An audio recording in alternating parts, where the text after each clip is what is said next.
ప్రతి నెల చెల్లించాల్సిన డబ్బులను బ్యాంకులో చెల్లించకుండా తమను సీఏ మోసం చేసిందంటూ మహిళా సంఘాల సభ్యులు పోలీసులను ఆశ్రయించారు.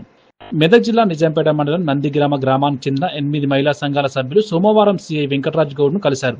ప్రవీణ అనే సీఏ తమ నుండి ప్రతి నెల డబ్బులు తీసుకుని బ్యాంకులో చెల్లించలేదని, బ్యాంకు వారు తమకు నోటీసులు పంపిస్తున్నారని ఆవేదన వ్యక్తం చేశారు.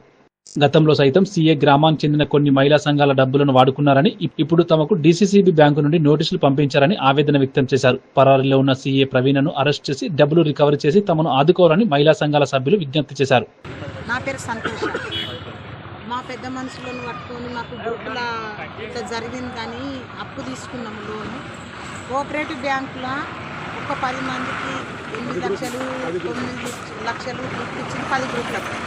ఆ 10 గ్రూపులకు డబ్బులు అక్కడనే కట్టించుకుంది. బ్యాంకులకు వెళ్ళి కడతామంటే ఇక్కడనే కట్టురు, నేను బ్యాంకు తీసుకుపోయి కడతాను, ఇన్ని కొట్టుండి అన్నీ ఉన్నాయని చెప్పి అక్కడనే కట్టుకున్నది సార్.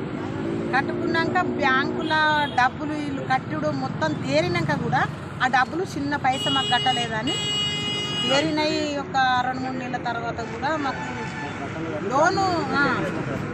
లోను రాస్తాను అన్న సమయంలో కూడా ఆ డబ్బులు రూపాయి కట్టలేదట, మాకు తెలియదు. ఇవన్నీ బయటపడ్డాయి. 1,50,00,000 రూపాయలతో ఆమె బయటపడ్డది.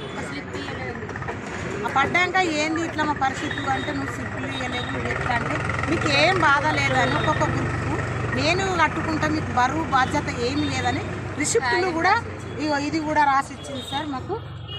ఇది కూడా ఇట్లా రాసి ఒక్కొక్క గ్రూప్కు ఇచ్చింది.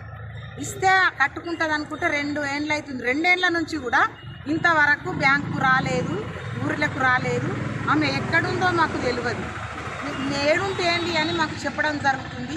మాకు ఈరోజు నోటీసులు 2వ-3వ వచ్చినాయి. బ్యాంకు వాళ్ళు ఇళ్ళకు తాళం వేస్తామని అన్నారు.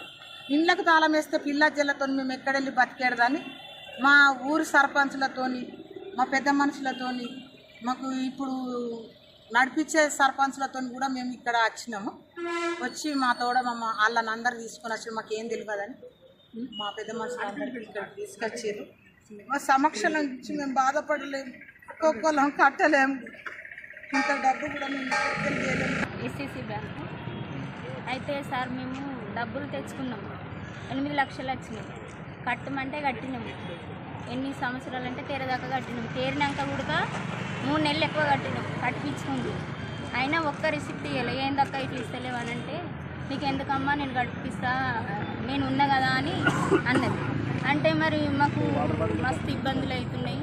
మరి నువ్వు లోన్ ఇప్పిస్తున్నావు కదా, లోన్ ఇప్పియలేవు అని అంటే, ఇప్పిస్తా అన్నది సార్. ఇప్పిస్తా అని అది మొత్తం బయటపడదాకా ఆమె మాకు ఏం చెప్పలేదు.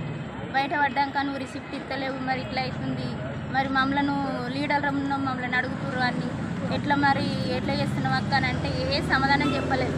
అయితే ఇట్లా కొన్ని రోజులు అయినాక ఆయనతో బయటపడ్డాక పోయి మాకు రిసిప్ట్ ఇస్తలేవు, మాకు ఏది చెప్తలేవు సమాధానము, మరి మమ్మల్ని ఏం చేస్తా అనుకుంటున్నాం, మరి మా లీడర్ అని మమ్మల్ని తిడుతుర్రు, మరి మా ఇళ్ళకి తాళం వేస్తారట, మేము కట్టలేదని మమ్మల్ని తిడుతుర్రు అని చెప్పినాం. చెప్తే ఆమె ఒక్క రిసిప్ట్ కూడా ఇవ్వలేదు.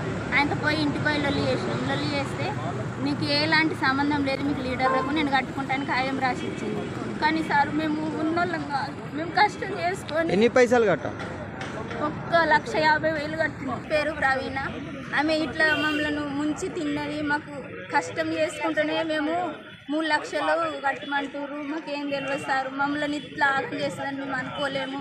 మేము ఎంత పొద్దున్నాక కష్టం చేసి ఒక రోజు కూడా ఉపాసం ఉండి కట్టి మేము అది చేసినాము. కానీ మేము ఒక్కొక్కరము మేము భర్తలు లేక ఉడక కష్టం చేసి కట్టినాము. కానీ మమ్మల్ని ఇట్లా వేస్తుందని అనుకోలేము. మేము ఏ ఊరు ఆమె? నందిగా. కానీ మేము ఇప్పుడు ఎట్లా కడతామో ఏమో మాకు తెలియదు. ఇప్పుడు లీడర్లు అని అంటారు, లీడర్లు విన్నారు అని వాళ్ళు అంటారు. ఇప్పుడు మేము ఏం చేయలేము. ఎట్లనో మీరు